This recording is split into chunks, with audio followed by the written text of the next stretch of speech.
India's biggest hyper mart value zone hyper mart ప్రముఖ సినీ నటుడు నందమూరి బాలకృష్ణ గారిచే నవంబర్ 28న నాచారంలో గొప్ప ప్రారంభం. ఎక్కడికి పారిపోలేదు, ఎక్కడా దాక్కుని ఏడవడం లేదంటూ రామ్ గోపాల్ వర్మ మరో వీడియో విడుదల చేశారు.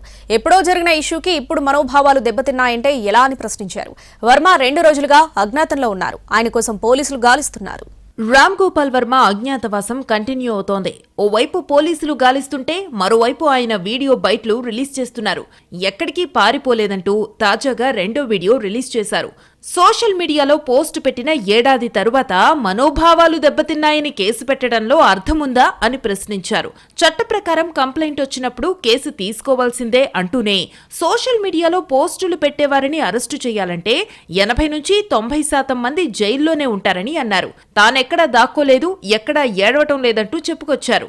సోషల్ మీడియాలో ట్వీట్స్ మీమ్స్ పెట్టినంత మాత్రాన ఎవరో ఒకళ్ళు ఏదో ఒక రోజు మేల్కొని 1 ఇయర్ తర్వాత నేను అప్పుడు చూశాను, కానీ ఇప్పుడే చూశాను, అప్పుడు పెట్టాం, ఇప్పుడు నా మనోభావం దెబ్బతిందంటే అసలు దానికి అంత అనేది ఉంటుంది. అలాంటి కేసులు పెట్టడానికి బై లా కంప్లైంట్ వచ్చినప్పుడు కేసు తీసుకోవాలి. ఐ అండర్స్టాండ్, నాకు అంత మాత్రం లా పరిజ్ఞానం నాకు కూడా ఉంది. కానీ అది మీరు సీరియస్ గా తీసుకుంటే, ఒక యూనిఫామ్ డిస్పారిటీ లేకుండా, డిస్క్రిమినేషన్ లేకుండా మీరు అందరినీ సీరియస్ గా తీసుకుంటే మొత్తం సోషల్ మీడియా మొత్తం జైల్లో ఉంటాం. ప్రస్తుతం అజ్ఞాతంలో ఉన్న ఆర్జీవీ కోసం పోలీసు బృందాలు గాలిస్తున్నాయి. తెలంగాణ, తమిళనాడు, కేరళలో వెతుకుతున్నారు.